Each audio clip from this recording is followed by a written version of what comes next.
Nice bruises. Princess. Didn't know before. Kessler had spa days. The voice sliced through the early morning haze like a dull blade. Private Wade Huxley smirked as he stepped back in line, loud enough to make sure everyone heard. That was the point. Sergeant Grace Moliery stood, alone on the open training field, tank, top soaked through with sweat, dust, clinging to her skin like a second uniform. Bruises bloomed across her arms, down her collarbone. Not the kind that came from one bad day. These were the kind you earned slowly, the kind that lingered. Her knuckles were raw, her gait just slightly off, but her posture unshaken. Behind her, the unit shifted. Some chuckled quietly, others watched her with detached amusement. She was new here, technically the only female assigned to Bravo Squad in the last 2 years. No introduction, no backstory. All anyone knew was that she'd been transferred in on special directive, whatever that meant. Whispers had floated around the barracks the night before. Some said she was recovering from an injury. Others claimed she was just another paper pusher trying to prove she could run. With the grunts, Grace didn't say a word, didn't flinch, didn't even blink. That bothered Huxley more than he'd admit. How many push-ups does it take to snap a wrist? Sarge, he continued, flashing a lazy grin. Or did you trip over your own ego again? The others snickered, the kind of laughter that tests boundaries. None of them really knew her, and in the absence of truth, people get bold. What they didn't know, what none of them even considered, was that this woman didn't ask to come back. She volunteered, not because she needed redemption, but because she owed a debt. Only she understood. From a small rise, just beyond the perimeter, General Thomas Barkley stood watching, hands behind his back, expression unreadable. He'd known the moment she stepped out of the Humvee that morning. This wouldn't be easy. Grace Moliery never sought attention, and yet, wherever she went, history followed. Still, he didn't intervene. Not yet. She stood in the heat, silent and still, while the bruises along her neck, half-healed, still angry, caught the sun. She didn't defend herself, didn't look away because Grace Moliery knew something the rest of them didn't. Respect earned in silence last longer than applause. She looked like someone who'd been through hell, and some of them were already betting she hadn't made it back. The scar beneath her left eye shimmered faintly in the morning sun, thin, uneven, almost surgical. Her shoulders were squared, but her stillness wasn't pride. It was something quieter, older. Then the general spoke, calm, controlled, dangerous. His voice carried across the field like a warning wrapped in gravel. Call sign Widow 27. Everything stopped. The laughter, the sideways glances, the smirks.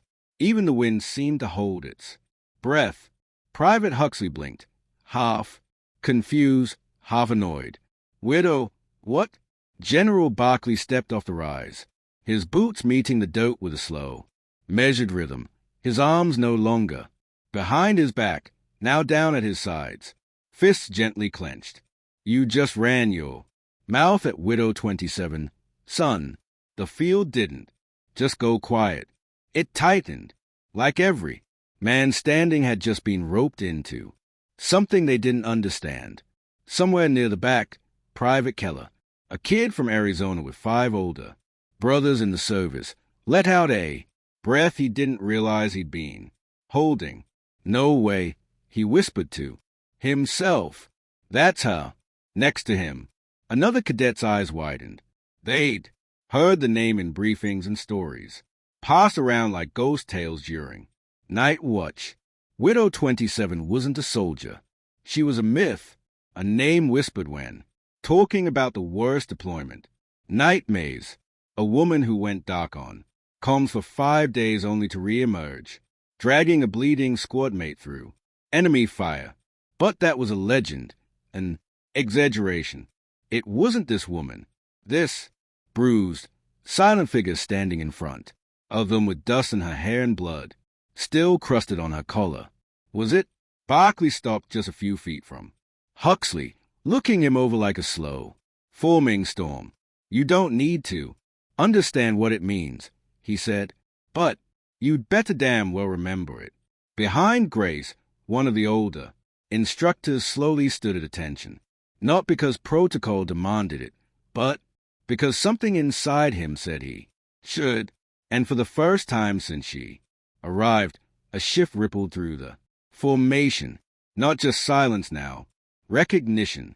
Have you ever heard of Operation Ghost? Line? Barkley's voice was calm. Too calm, like the quiet right before something breaks. Private Huxley didn't answer at first. He was trying to gauge if this was still about him. But General Barkley wasn't looking for a debate. No, sir, Huxley finally muttered. The general turned just slightly, not to Huxley now, but to the rest of them, to the field that had gone dead still. His voice didn't rise. It didn't need to. 4 years ago, a 7-person reckon unit was dropped behind the land divide. Remote, cold, hostile. They were sent in to confirm intel on a weapon facility we weren't supposed to know existed. He paused, not for effect, but because saying it still cost something. What should have taken 48 hours turned into 8 days. A few recruits shifted. Quietly, they were ambushed on day 2. 2 gone instantly.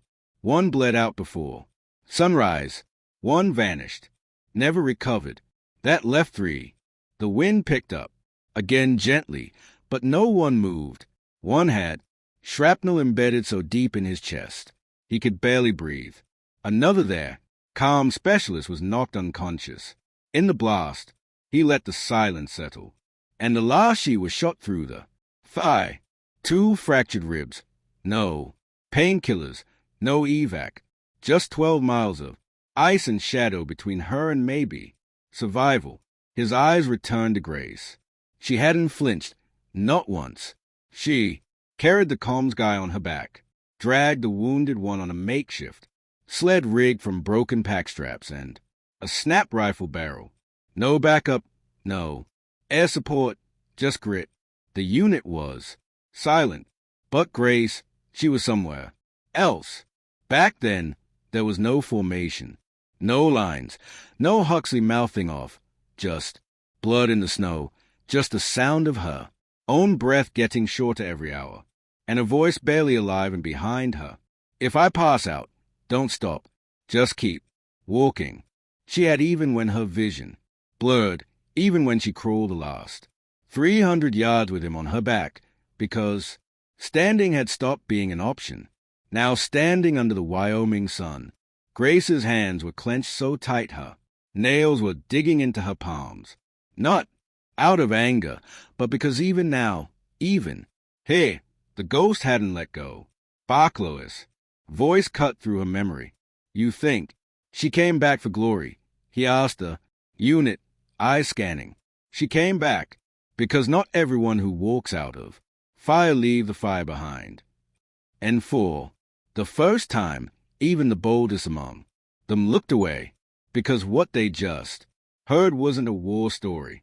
It was a warning and a wound that never really closed. And for the first time, even the loudest ones lowered their eyes. Not in fear, not in guilt, but in something far more rare on a training